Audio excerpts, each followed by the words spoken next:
scholarly publications, who applies and how? And I know, I mean, I remember when I was first thinking about publishing the dissertation, I went out and got 2 copies and I was all set to do the application process, but then after speaking to a couple of editors, they sort of went, well, you're really jumping the gun here. That's actually the most perfect segue, because I was about to open my mouth and address this. The ASPP is an author's program. As Emily said, I guess you could say it's actually the manuscripts program, because anybody who gets a grant, that grant attaches to the work. As I said, about 10 to 15% of the submissions that we get every year do come directly from authors, and some of those authors are successful in getting grants. But usually what I tell authors is, particularly if you're a new scholar, a first-time author, you are certainly free to submit directly to us, but you are generally better off to approach a publisher first, simply because the ASPP does have the revise and resubmit option. You know, if you send me everything and I find the readers and you respond to the reports and it goes to our committee, you can get the revise and resubmit recommendation, but you only get that once. You only have one shot. So, and once a work is rejected by the ASPP, it cannot come back to us in its present or revised form. Okay.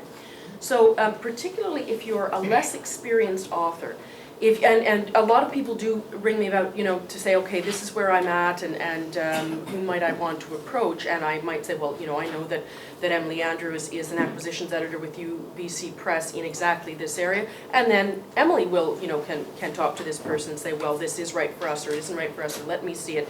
And a lot of the work that may need to be done before it really is ready to go to ASPP, that's where that work will be done, because the ASPP, you know, doesn't have, like, we're not a workshop process, so we don't have the capacity. I will always advise people insofar as I can, but because I'm not a scholarly book editor, I'm just not going to have the ability and the time to, you know, address a lot of things that editors at different houses will be able to do. So again, everybody is free to submit directly to us, and they do, and often that is successful, but particularly if you were less experienced in the matter of scholarly writing and publication, you are often better to, you know, you can just consult with a publisher. It doesn't mean, like, you're not tied to anything as soon as you pick up the phone and ring John or something, but you can get a lot of good advice that way. And do I have to ask I mean, if I have a publisher, do I have to ask them if they're going to do that? No, they're just going to do that. They will judge whether or not, because if they're ineligible. That's right. If that's right. I'm assuming, of course, anybody I direct you to is going to be somebody who's eligible to work with us.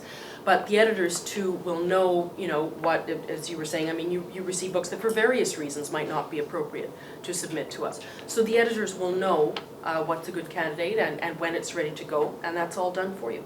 I always tell people there is zero benefit to you as an author to submitting to the ASPP directly, because I just got one where I was just talking to you about it, Kel, where the author had sent the package through the program, looks like it's going to get a grant from the ASPP. Then she approached me and I asked Kel to send me the dossier electronically, and she did, and I looked at the author's response to readers' reports, and it was 1 sentence long.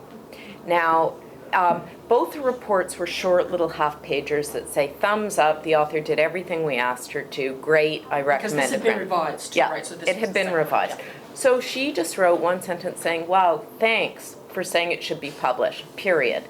And so if she had, I still think it's going to get a grant anyhow because the reports were sufficiently strong, but I had to ask her to rewrite that response for the purposes of my publications board internally.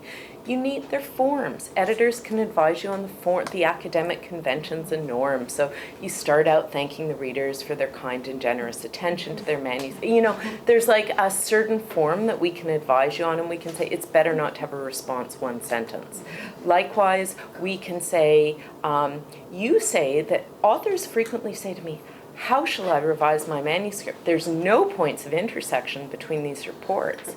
And I can look at them and say, actually there are. They're not apparent, but this reader has some issues with your methodology. This reader expresses it differently, but you got to bring these two concerns together in this way. So I think there's no, it's like buying a house without a realtor. There's no benefit in submitting, I think, directly to the ASPP, because you got to find a publisher anyway, ultimately. So. And is ASPP only for thesis? No. Oh, by Okay, no well, means, because no. the criteria you said was Canadian and then thesis revised, so I was just. Oh, if it's a If it's thesis. a Oh, if thesis, it's a it revised, needs to sorry, be if it's a revised. revised thesis.